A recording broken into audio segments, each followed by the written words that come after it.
இது ஒரு CBN தயாரிப்பு. நீங்கள் பார்த்துக் கொண்டிருப்பது ஒரு புதிய வாழ்க்கை நிகழ்ச்சி.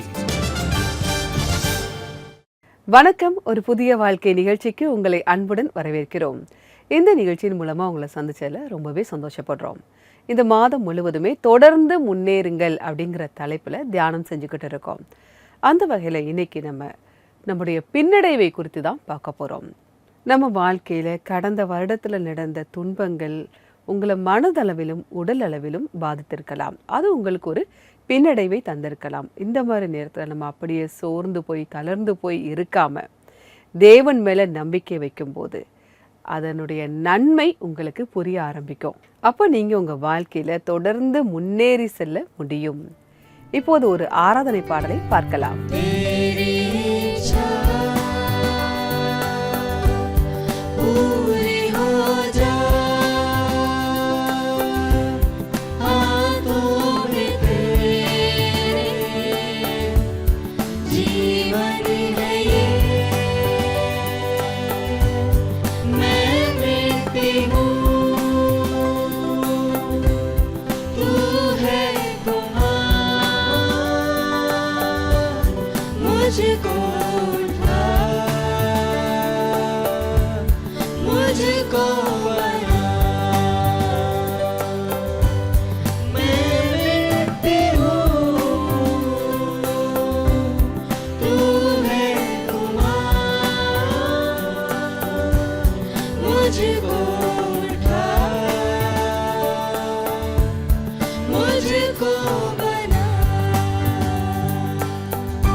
ஒரு அருமையான பாட்டு இல்லையா? உண்மையிலேயே நம்முடைய தேவன் குயவனா இருக்காரு. அவருடைய கைகளில் நம்ம எல்லாருமே களிமண்ணாக இருக்கிறோம். நம்மை அவருடைய சாயலாக அவருடைய விருப்பத்தின்படி சித்தத்தின்படி நம்மை வடிவமைக்கிறார். நம்ம வாழ்க்கையில அவருடைய சித்தத்தை நிறைவேற்றும் போது தேவனுடைய சாயலை பார்க்க முடியும். அப்போ உங்க வாழ்க்கையில தேவனுடைய சித்தம் நிறைவேற வேண்டும். நம்ம தொடர்ந்து முன்னேறி செல்லணும். நமக்குள்ள ஒரு கஷ்டம் வந்ததுன்னா நம்ம அப்படியே நிற்கக்கூடாது. அந்த இடத்துல நம்ம பின்னடைவில் நிற்கக்கூடாது அப்படிங்கிறது தான் அர்த்தமாக இருக்குது. இப்படிப்பட்ட பாடல்களை நீங்கள் மறுபடியும் பார்க்கணும், உங்கள் நண்பர்களுக்கு நீங்கள் ஷேர் பண்ணணும் அப்படின்னா CBN இந்தியா யூடியூப் சேனலில் நீங்கள் பார்க்கலாம். உங்கள் நண்பர்களுக்கும் நீங்கள் ஷேர் பண்ணலாம். CBN இந்தியா யூடியூப் சேனலை இன்னும் நீங்கள் சப்ஸ்கிரைப் பண்ணலை அப்படின்னா மறக்காமல் சப்ஸ்கிரைப் பண்ணிக்கோங்க. இன்றைக்கி நம்முடைய நிகழ்ச்சியில் நம்ம வாழ்க்கையில் இருக்கக்கூடிய துன்பங்கள் பின்னடைவுகள் நமக்கு நன்மையை கொண்டு வரக்கூடியதாக இருக்குது அப்படிங்கிறத பார்க்க போகிறோம். தீமையிலேருந்து ஒரு நன்மை வருமா அப்படின்னு நீங்கள் ஆச்சரியப்படுறீங்களா? ஆமாம், முடியும். இதை பற்றி நல்லா தெரிஞ்சுக்க இப்போ நம்ம பூனாவில் இருக்கக்கூடிய அபிஷேக் அவங்கள சந்திக்க போகிறோம். அவங்களுடைய சாட்சியை தான் பார்க்க போகிறோம். இவங்க வாழ்க்கையில் ஏழ்மை, ஏமாற்றம், வேதனை எல்லாமே இருந்திருக்கு. எல்லாமே முடிஞ்சு போச்சு அப்படின்னு இவங்க நினச்சிட்டு இருக்க நேரத்தில் ஒரு ஜெபம் இவங்க வாழ்க்கையை மாற்றி இருக்கு. இவங்க பின்னடைவுலேருந்து எப்படி மீண்டு வந்தாங்க, எப்படி முன்னேறி போனாங்க அப்படிங்கிறத அவங்க நம்மக்கிட்ட சொல்கிறாங்க. வாங்க பார்க்கலாம். அபிஷேக் போராட்டங்களுக்கு குறைவில்லாத ஒரு குடும்பத்தில் பிறந்தார். ஏனென்றால் அவருடைய தந்தை ஒருபோதும் அவர்களுடன் இல்லை. அந்த நேரம் என்னுடைய நிலைமை ரொம்ப மோசமாக இருந்துச்சு. வீட்டோட நிலைமையும் ரொம்ப மோசமாக இருந்ததால் குடும்பத்தை நடத்துறதே எனக்கு ரொம்ப கஷ்டமாக இருந்துச்சு. யாருமே எனக்கு உதவலை. இந்த சூழ்நிலையில அபிஷேக்குக்கு வறுமை ரொம்ப அதிகமாவே இருந்துச்சு. அவன் தன்னோட உறவினர்களோட உதவியா நாட வேண்டியிருந்தது. என்னோட அப்பாவால் பல உறவினர்களுக்கு முன்னாடி நாங்கள் தலை குனிய வேண்டியதாக இருந்துச்சு. அவங்க கிட்ட நாங்கள் ரொம்ப அமைதியாக தான் போக வேண்டியதாக இருந்துச்சு. அவங்களுடைய எல்லையை தாண்டி எங்களுக்கு உதவ வேண்டியதாக நாங்கள் எதிர்பார்த்தோம். நிறைய இடங்களில் எங்களை அவங்க நிராகரிக்கத்தான் செஞ்சாங்க. அந்த அளவுக்கு ரொம்ப அவமானப்பட்டோம். அப்பொழுதுதான் அவர்களுடைய உறவினர்களில் ஒருவர் இவர்களுக்கு ஒரு கடிதம் எழுதினார். நோட்புக் கவரில் ஒரு லெட்டர் எழுதி இருந்தது. அபிஷேக், நீ இப்போ என்னெல்லாம் செய்றியோ அது உன்னால் செய்ய முடியும். ஆனால் என்கிட்ட ஒரு வழி இருக்கு. நீ ஆண்டவர் இயேசு கிறிஸ்து மேலே நம்பிக்கை வை.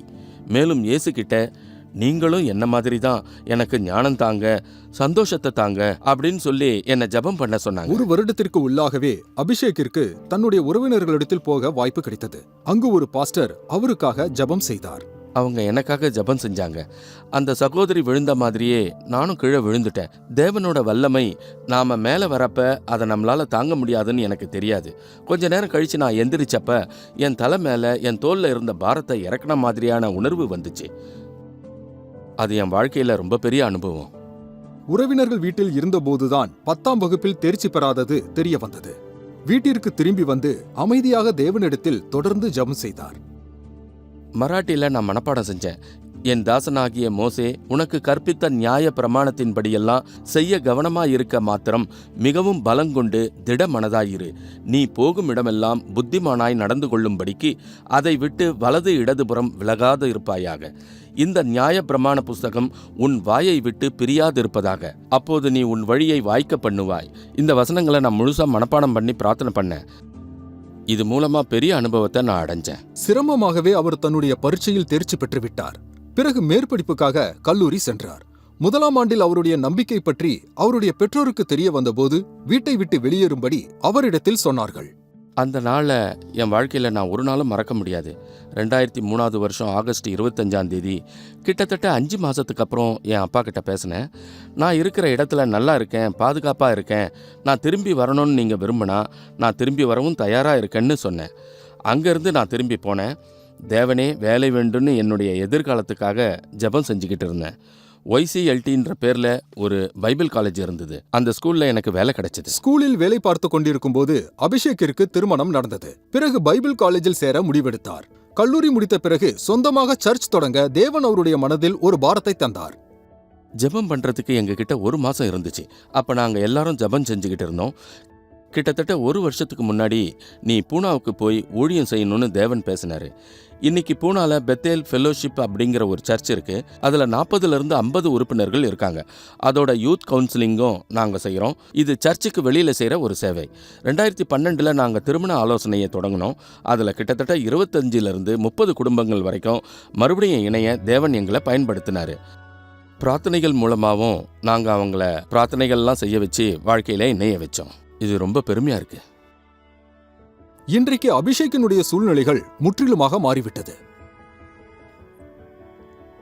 இந்த எல்லா விஷயங்களுக்காகவும் நான் தேவனுக்கு நன்றி சொல்ல விரும்புகிறேன். ஒரு அப்பாவினுடைய அன்பு எனக்கு தேவன்கிட்ட இருந்து கிடைச்சிது. அப்போ எனக்கு பணப்பிரச்சனை இருந்துச்சு. ஆனால் இன்னைக்கு அப்படி இல்லை.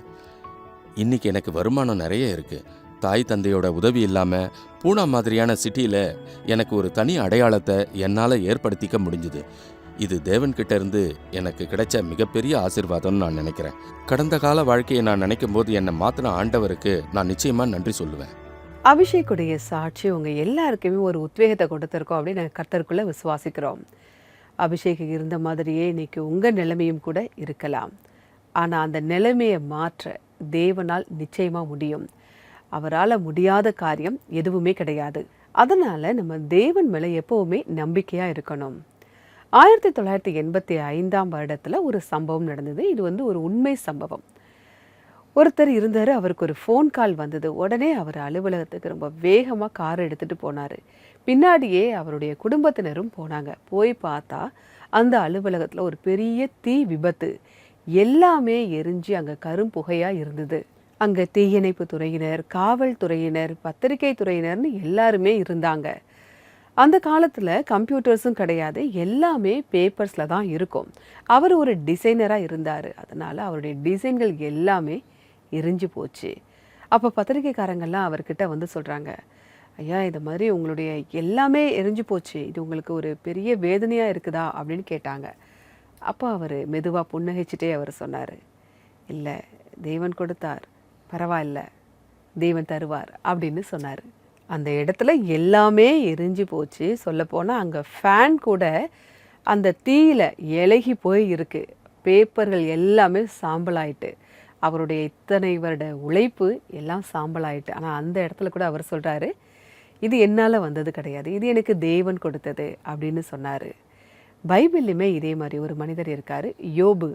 ஒரே நாளில் அவர்கிட்ட இருந்த எல்லாமே போயிருச்சு. அவருடைய பிள்ளைகள் இறந்து போயிட்டாங்க, அவருடைய மனைவி அவங்கள கைவிட்டுட்டு போயிட்டாங்க, அவங்க உடம்புல வியாதியும் வந்துட்டு அவங்க நடுத்தருவுக்கு வந்த மாதிரி ஆயிட்டாங்க.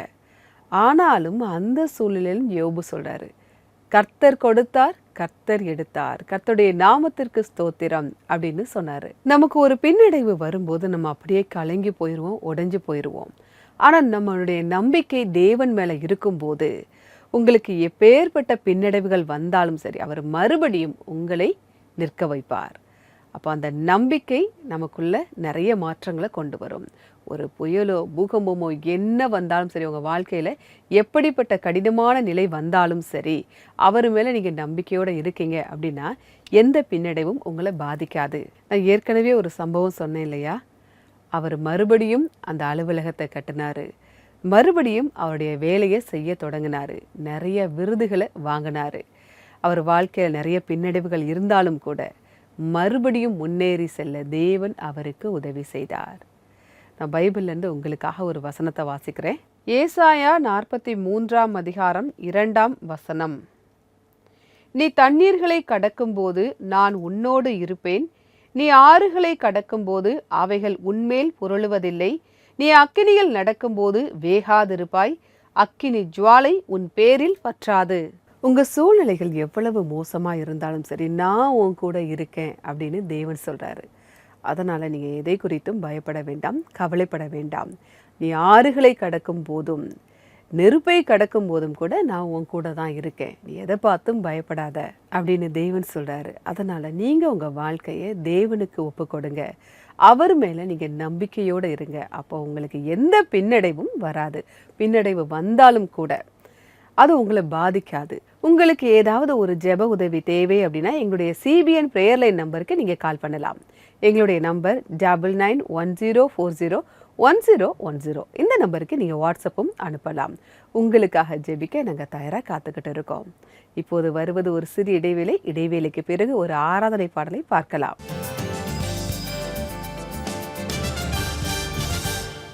2026 வருடம் தொடங்கிவிட்டது. CBN பிரேயர் லைன் உங்களுக்காக நேரலையில ஒவ்வொரு முதல் மற்றும் 3வது செவ்வாய்க்கிழமை CBN இந்தியா Facebook பக்கத்துல நேரலையில வரப்போறோம். வாங்க நம்ம ஒன்னா சேர்ந்து நம்மளுடைய கஷ்டங்களையும் கவலைகளையும் தேவனுடைய கரங்கள்ல ஒப்படைக்கலாம். நண்பர்களே, இந்த லைவ் பிரார்த்தனையில நீங்க எல்லாருமே கலந்துக்கணும்னு கேட்டுக்கிறேன். ஜனவரி 6 மற்றும் 20 ஒரு புதிய வாழ்வு Facebook நேரலையில தவறாம கலந்துக்கோங்க. நாம எல்லாருமே ஒன்னா இணைஞ்சு நம்மளுடைய திட்டங்கள், உறவுகள், ஆரோக்கியம் மற்றும் பொருளாதாரத்தையும் தேவனுடைய கரங்கள்ல ஒப்படைக்கலாம். கால் இல்லனா வாட்ஸ்அப் பண்ணுங்க. எங்க நம்பர் 9910401010.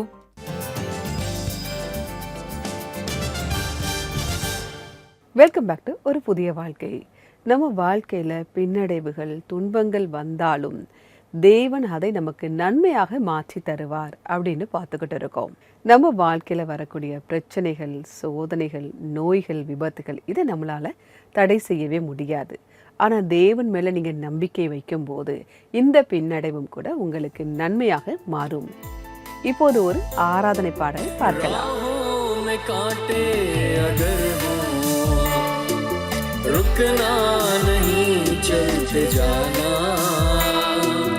यीशु तेरे साथ है, ये तू विश्वास करना, संसार के अंत तक वो तेरे साथ में कांटे अगर हो, रुकना नहीं चलते जाना,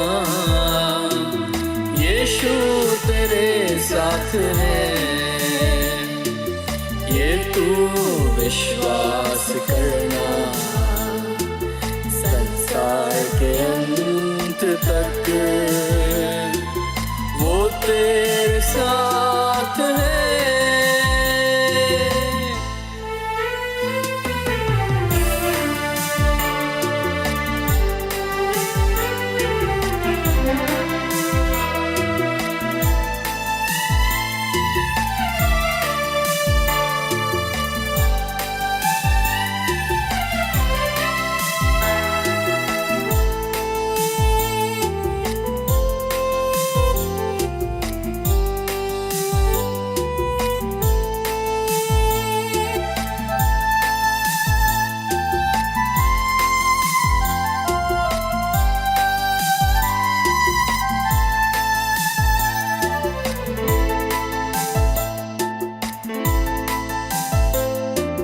आंधी आने दो या आने दो तूफान, आंधी आने दो या आने दो तूफान, वो नैया क्या डूबेगी जिसमें है यीशु महान, राहों में कांटे अगर हो, रुकना नहीं चलते जाना, यीशु तेरे साथ है,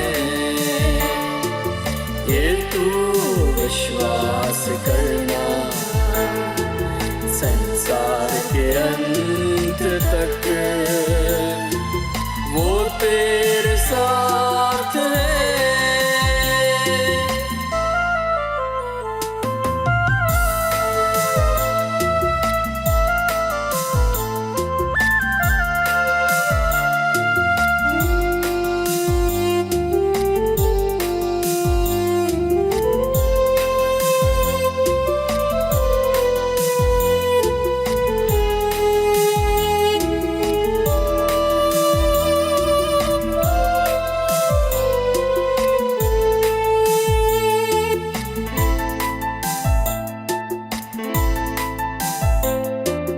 दुख से भरी है जिंदगी, मुसीबत भरे रास्ते,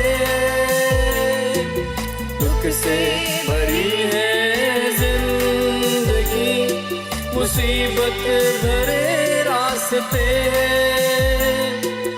दुख दूर हो जाएंगे तेरे घर तू यीशु के साथ है, राहों में कांटे अगर हो, रुकना नहीं चलते जाना,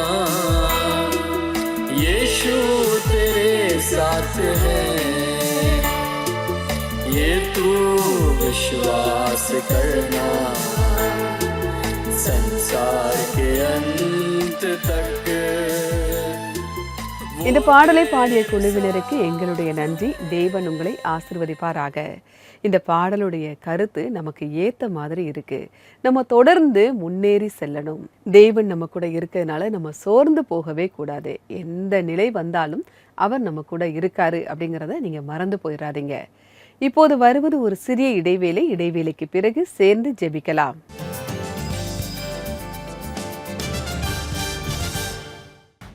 உங்களுடைய தாய்மொழியில் தேவனுடைய வார்த்தைகளை கேளுங்கள். சிபிஎன் இந்தியா யூடியூப் சேனலில் உங்களுக்காக வல்லமையான பிரசங்கங்கள், அழகான பாடல்கள், வல்லமை உள்ள சாட்சிகளை கொண்டு வருகிறது. இப்பொழுது உங்களுடைய தாய்மொழியில் இந்திய மாநில மொழிகள் ஹிந்தி, பஞ்சாபி, லடாக்கி, குஜராத்தி, தமிழ், மலையாளம் மற்றும் இன்னும் பல மொழிகளில். இந்தியாவின் அருகில் இருக்கும் நாடுகளின் மொழிகள் சிங்கள மொழி மற்றும் நேபாளி மொழியில். எங்களுடைய ரீஜனல் பிளேலிஸ்ட் உங்கள் மனதை தொடும் விஷயங்களால் நிறைந்திருக்கிறது. இது உங்களை ஊக்குவிக்கிற விஷயங்களை பார்ப்பதற்கும், பைபிள் வசனங்களை உங்களுக்கு கற்றுத் தருவதற்கும், மேலும் உங்களுக்கு நம்பிக்கையை தருவதற்குமான ஒரு வாய்ப்பாகும். இவை எல்லாமே உங்களுடைய தாய்மொழியில் ஒரு கிளிக் செய்தாலே போதும். இன்றைய CBN இந்தியா யூடியூப் சேனலை சப்ஸ்கிரைப் பண்ணுங்கள். உங்களுடைய மனதில் நேரடியாக பேசும் நிகழ்ச்சிகளை நீங்கள் பாருங்கள்.